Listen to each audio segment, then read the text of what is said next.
Mertz Céline, responsable des équipes volantes et Oxy-Soins, et je travaille aux HRS depuis près de 26 ans. Aujourd'hui, sur le terrain, on sent bien qu'il y a un réel problème, à savoir que les soignants expriment un mal-être grandissant lié à l'augmentation de leur charge de travail, mais aussi à l'accumulation de tâches qui les éloignent de leur cœur de métier, donc le soin. Donc la solution apportée à ce problème, c'est la création du projet et d'une équipe Oxy-Soins qui vise donc à répondre concrètement à ces difficultés en apportant du soutien aux soignants en leur donnant de l'oxygène.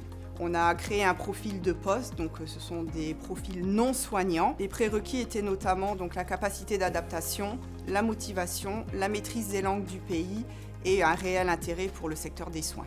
Et à partir de là, on a ouvert donc des postes en interne, en externe, et on a fait appel donc à l'ADEME pour présélectionner donc des profils et organiser un job day pour rencontrer les candidats et accélérer le processus de recrutement.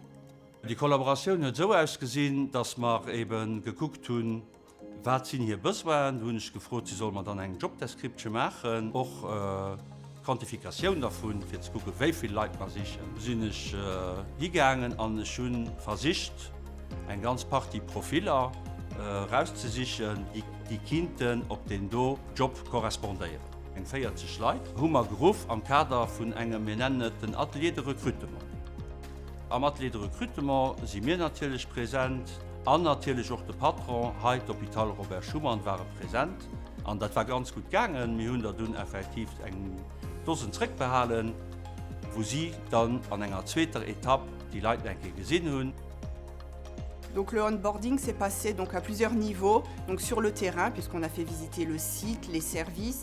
Ils ont été également accompagnés par les collaborateurs pour leur montrer ce que c'était que d'accompagner ou d'accueillir en tout cas un patient avec sa famille ou la gestion donc, des appels téléphoniques.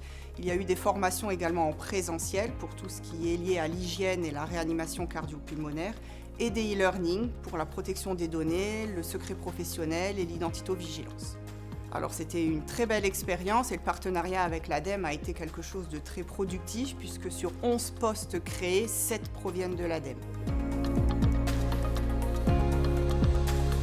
Ich bin Patty, ich bin 25 Jahre und ich arbeite seit Monaten am Spital an der Zita. Motivation war für den direkten Kontakt mit den Patienten zu. Und dafür habe ich mich dann gemeldet für das Projekt hier mitzumachen.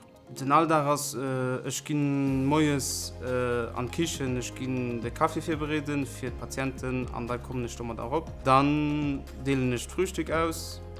An dem Moment, wenn das Frühstück ausgedeelt ist, dann gucke ich mit den Firmen für zu gucken, wenn alles sortiert oder wer rausgeht oder wer noch bleibt oder wen halt muss auf verschiedenen Stationen gehen, für zum Beispiel eine Operation zu kriegen oder eine Echografie oder so weiter.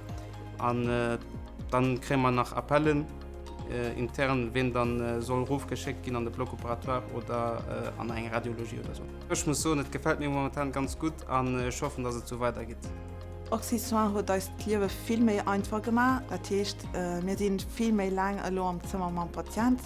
Wir können viel mehr mit dem Patienten schwätzen, gucken, was sie fühlen, was du los ist. Niveau administrativ hat uns auch natürlich geholfen, mit dem Telefon, mit dem Handy. Und mit dem Transport für Patienten, das hilft uns auch viel. Also der Patient ist der größte Gewinner im Projekt Oxy-Soins.